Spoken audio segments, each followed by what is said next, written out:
Amen. Praise the Lord. Hallelujah.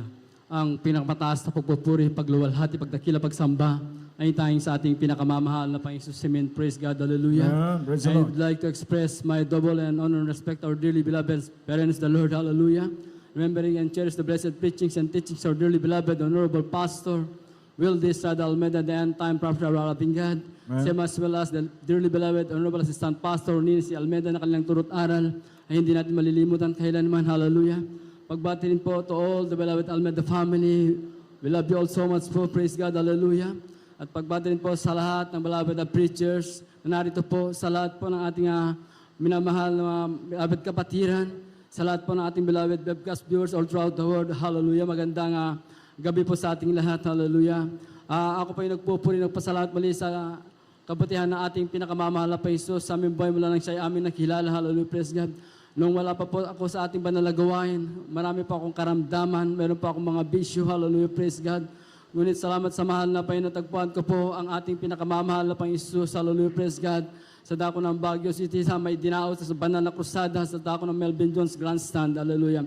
Kami po ay pupunta ng aking beloved wife po sa Cathedral po ng Baguio upang magsamba po. Dati po, dahil po sa noong mga araw na yan, Holy Week po noon, mga ngunit, narinig ko po yung sounds ng Jesus Miracle Crusade International Ministry. Kaya sabi ko sa aking beloved wife, bakit natin subukan sumamba sa Jesus Miracle Crusade International Ministry? Alam ko isang Diyos lang ating sinasamba. Sabi ko sa amin. Sa madaling salita po, mga inumal ko, pumunta po kami sa venue po, mga inumal ko. Nung nakita ko po, mga inumal ko, yung tarpaulin, nabasa ko po doon. Kung meron kayong problema, may karamdaman, dumulo kayo at pagagalin kayo ng ang propeta Will D. Estrada. Tunay nga po na ako pinamangha dahil sa mga panahon na yan, meron pa akong acute na ulcer, meron pa akong psoriasis, meron pa akong sinus, meron pang high blood, meron pa akong bisyo, pag-iinom, pagsusugal, mga inumal ko. Ngunit hindi po ko kayang baguhin ang aking sarili. Ngunit, hallelujah, praise God. Nung nag-aawitan po yung ating beloved finest man congregational singing, nandun po kami sa crowd, hallelujah, praise God, na bigla pong pumapatak yung aking luha na hindi ko po maunawain, hindi ko mapigil, mga inumal ko, praise God, hallelujah, glory to God. Tunay nga po, yun pala po yung kapuspusan na banal na espiritu ng ating dakilang Diyos. So yung unang araw na po yung tinanggap ko po ang ating pinakamamahal na Diyos bilang Diyos at hari ng aking buhay tagapagligtas. Praise God, hallelujah. Tunay nga po, marami pa akong napakinggan na buhay na patotoo, hindi po ako makapaniwala. Una po akong napakinggan yung sakit na ulcer, nag-ayuno po sila. At hallelujah, praise God. Sa magitan ng pag-aayon at panalangin ng propeta na mahal na pinagaling po yung kanilang karamdaman. Ngunit ako po, mga inumal ko, kabaliktaran dahil pagka sumagit po yung aking ulcer, mga inumal ko, kailangan po ako uminom ng gamot, kumain po ng biskwit, uminom ng tubig. Ngunit sa panalagawain ito, hallelujah, praise God, na manampalataya ka lamang, ikaw pala ay pagagalingin ng ating dakilang Diyos, praise God, hallelujah. Sa unang araw po, minumahal ko, tinanggap ko po ating dakilang Diyos, hallelujah, praise God. Sa aking pag-uwi ko, naramdaman ko po yung aking sarili na sobrang gaan po, sobrang tuwa ko po, hindi ko po maiupaliwanag yung aking sarili, mga ngayon ko lang na naramdaman sa aking buhay, hallelujah, yung aking pag-iinom at pagsusugal po, mga inumal ko. Instant po ito, inalis ng ating dakilang Diyos, hallelujah, hallelujah, yung aking high blood po. Instant po ito, pinagaling ng ating dakilang Diyos. Hallelujah. Sa patuloy ko pagdalo, hallelujah, praise God, yung mag-iisang buwan pa lamang ako, mga inumal ko. Sinubukan ko po yung mag-ayuno, subukan ko mag-ayuno kung totoo po yung pinapatotoo sa banal pulpitong ito. Natuloy nga po, inobserbahan ko po yung aking sarili from day 1 to day 3, mga inumal ko.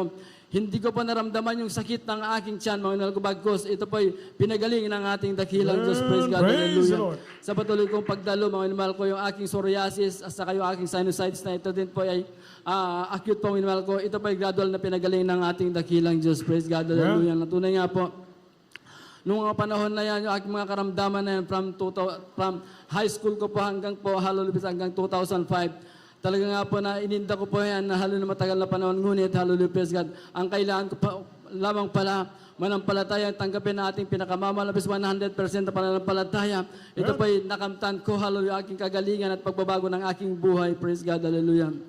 Andunay nga po, hallelujah, ang pagbibigay po siyang susi ng pagpapala dahil napakinggan ko sa pangaral ng hallelujah, praise mga ngaral dito, pag nagbigay ka, hallelujah, praise God, masigit, hallelujah, magkalobang ating dakilang, hindi natin siya mahigitan, mga sa pagpapala. Ngunit tunay nga po, nung ibinigay ko po, yung nagtapat po ako sa aming pagdahiling ko sa pagbibigay, na tunay nga po, hallelujah, praise God. Pinagpala po kami ng ating dakilang Diyos, mga inumahal ko, hallelujah, praise God. Umaling ako sa ating dakilang Diyos. Kung totoong Diyos ka sa panalagawain ito, palabasin mo muli ako ng bansa. Natunay nga po, minamahal ko, after 6 months po na aking paglilingkod, ay pinarating po ako ng ating pinakamamahal na presidente ako ng South Korea na pinagpala po ako ng mahal na presidente. Hallelujah. Dahil nakita ko po, minamahal ko, hallelujah, may isang bata po, mga na-born again din po sila, hallelujah, praise God. 6 months old pa lang yung bata, meron pa sakit na kidney po. Ready for operation po, minimal ko na problema yung magulang ng batang ito, hallelujah. Naawa po ako, sabi ko sa ating kapatid, dahil kaibigan niya po ito, yung magulang nito, bakit hindi mo dalhin sa aking tinitirahan at ating ipanalangin ang batang iyan na napakinggan mo, nakita mo mahimala sa Jesus Miracle Crusade International, kahit anong uri ng karamdaman, pinagaling ng ating dakilas. Kailangan lamang pumaнаmpalataya yung kanyang magulang. Ang ginawa po namin, pinatanggap po namin yung magulang niya. Sumabay po kami ng webcast dito po sa main church, na tunay nga po, kinas out po namin yung karamdaman ng batang yan sa pangunang dalangin ng ginagalang mga pastor. Kinas out po namin yung karamdaman sakit-sakit ni lumayas ka sa pangalan ni Jesus. Mga minamahal ko, anong himala ng ating dakilas? Wala pa bang isang buwan na dapat po March po ay operahan yung batang, ngunit hallelujah, praise God. Wala pang isang buwan yung sakit ng batang na kidney na yan, na ready for operation, pinagaling po ng ating pinakamamahal na presidente. Praise the Lord. Dinadalo yan ng dugo sa kanyang puso ay pinaghanap po ng ating dakilang Diyos. Praise God, hallelujah. Ito natunay ko na isang pagpapala po maglingkod sa ating dakilang Diyos. Mula na ako naglingkod sa ating dakilang Diyos. Yung aking bisyo po, nawala na po, hindi ko na po binalikan niya. Tunay po, binago po ako ng ating dakilang Diyos. Hallelujah. Sa pagpapala po, minamahal ko, hallelujah, praise God. Natunay nga po, sabi ko nga po, ayaw ko na pong bumalik po sa Middle East dahil nung araw, dati na po akong nandun 1998 to 2000, napakalungkot po dahil pagka ikaw sa libutan, hindi mo ma-appreciate yung lugar, mga inumahal kong ngunit. Iba pala yung plano, mahal na pa yung nakabalik po ako doon 2014, hallelujah, praise God. Natunay nga po, sabi ko sa mahal na Panginoon, kung makaalis ulit ako ng bansa dahil after ng pagtatrabaho ko sa South Korea, ayaw ko na pong bumalik. Sabi ko sa ating dakilang, gusto ko na lang po magnegosyo, ngunit iba pala yung kaparaanan ng ating dakilang Diyos. Nakarating pa ako sa dako ng Jeddah, hallelujah, praise God, na binigyan pa ako ng ating mahal na Panginoon ng company. Sabi ko sa mahal na Panginoon, pagkalooban mo ako na magandang company, magandang sahod, may banal na gawain, nakakadalo ako ng mga services. Tunay nga po, ipinagkaloob po ito ng ating pinakamamahal na praise dahil yung pagdating ko doon Friday po, hallelujah, wala po akong number ng ating mga kapatiran, biglang may nag-message po sa akin, yung number na to, tawagan mo ito, may banal na gawain. Tunay nga po, sinundo po nila ako sa tinitirahan kong hotel. Natunay nga po, nakadalo ko po ako sa Biyernes na yan, na pinagpala po ako ng ating dakilang Diyos. Mahal ko, ang akala ko po, yung kontrata na pinirmahan ko, ay hindi po totoo dahil nung unang kontrata ko, 1990-2000, hindi po natupad yung kontrata. Ngunit, nung dumating po ako, hallelujah, praise God, sa aming company, yung kontrata na pinirmahan ko, after 1 week po, binigay po yung allowance po, mga minamahal ko. Hallelujah, praise God, na tunay nga po, na namangha po ako dahil sa buong buhay ko, doon lamang ako nakakakita ng allowance na medyo malaki po, mga minamahal ko, praise God. Tunay nga po, isang pagpapala po, mga minamahal ko, dahil sa isang taon pa nakaka-uwi po ako 2 times a year, hallelujah, praise God. Sa kapurihan lamang po ng ating dakilang Diyos, meron po kaming bonus 3 months every year po, mga minamahal ko. Meron po akong incentive. Tunay nga po, hallelujah, pag dumating po yung Pasko at saka New Year, ang alam po nila, meron pong party ang mga Kristiyano. Ray, sabi sa akin, di ba meron pa kayong party? Sabi sa akin, meron po sir, kaso mamaya pa po yun, mga 7 or 9. Lumabas ka na ngayon, pumunta ka na sa party nyo. Ngunit hindi nila alam yung ating party po, yung nagpupuri po tayo sa ating pinakamamahal na pinagulati natin, ang marangat banal na pangalan natin, dakilang Diyos. Praise God. Napakasarap po maglingkod sa ating dakilang Diyos dahil napatunayan ko po sa banal na gawain ito, sumunod ka sa pinapangaral ng mga mangaral sa banal na gawain ito, ay huwag kakaloob ng ating mahal na Panginoon yung nasa na inyong puso. Sabi nga ng mahal na Panginoon, delight thyself unto the Lord, and He will give you the desire of yourself. Dahil po mga minamahal ko, hindi ko po hiniling. Nabigyan niya po ako ng sasakyan. Bigyan niya po ako ng properties na ako ng Baguio City. Bigyan niya po ako ng farm. Pinagkulob po ito ng mahal na Panginoon. Praise God. Praise the Lord. Ako po yung nagpupuri po pasalamat sa ating dakilang Diyos. Hindi man karapat-dapat kinabangan po ako ng ating dakilang Diyos. Ginagamit sa dako ng Jeddah Outreach. Praise God. Na ang mga ating panaligawan sa lugar na pinagpala pong lubos na ating dakilang Diyos. Kung dati-dati, pag kami nagpupuri, kapuspusan po, hallelujah, praise God, ini-istorbo po kami ng kapitbahay, ngunit pinagkaloban po kami natin dakilang Diyos. Hallelujah, praise God, ng 3 palapag po na pastoral house.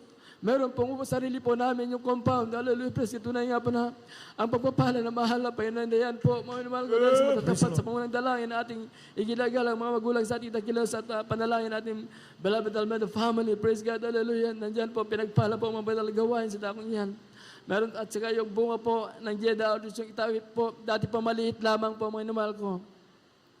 Yung pastoral house, dati po nagsimula sa balit, kasala lamang po, tapos binigyan po sila ng 3 kwarto. Yung po mga minamahal ko, napakalaki pa yung pastoral house na bago ng type outreach po. 4 po yung kwarto plus po, mga minamahal ko. Yung praising area po, napakalaki po minamahal ko dahil bago po ako umuwi dito sa ako Pilipinas. Kami po ay naghakot ng mga gamit, mga 5 days po, naghakot yung ating mga minamahal na kapatiran po sa dako ng Taipar, si Ate Beloved Dos. Doon kami po ay tumulong po, hallelujah, maghakot ng gamit na tunay nga po. Kung titingnan mo po mga minamahal ko, hallelujah, praise God. Mahirap po, mga minamahal ko, magdaos ng mga banal gawain doon. Ngunit kasama po natin ating dakilang Diyos nandyan po, mga minamahal ko. Yung paggabay, papatubay ng ating dakilang Diyos, hindi po tayo nangangamba dahil totoo po ating Diyos, siya po ay makapangyarihan. Hallelujah. Pusili po sa Kanya. Kaya yung pigilin, mga minamahal ko, hallelujah, praise God, yung balakid sa Kanyang banal gawain. Tunay nga po, ako po ay nagpupuri magpasalamat sa ating pinakamamahal na Panginoon dahil yung aking beloved son. Nung bata pa lamang po yan dahil dito na po ay pinanganak sa ating banal gawain.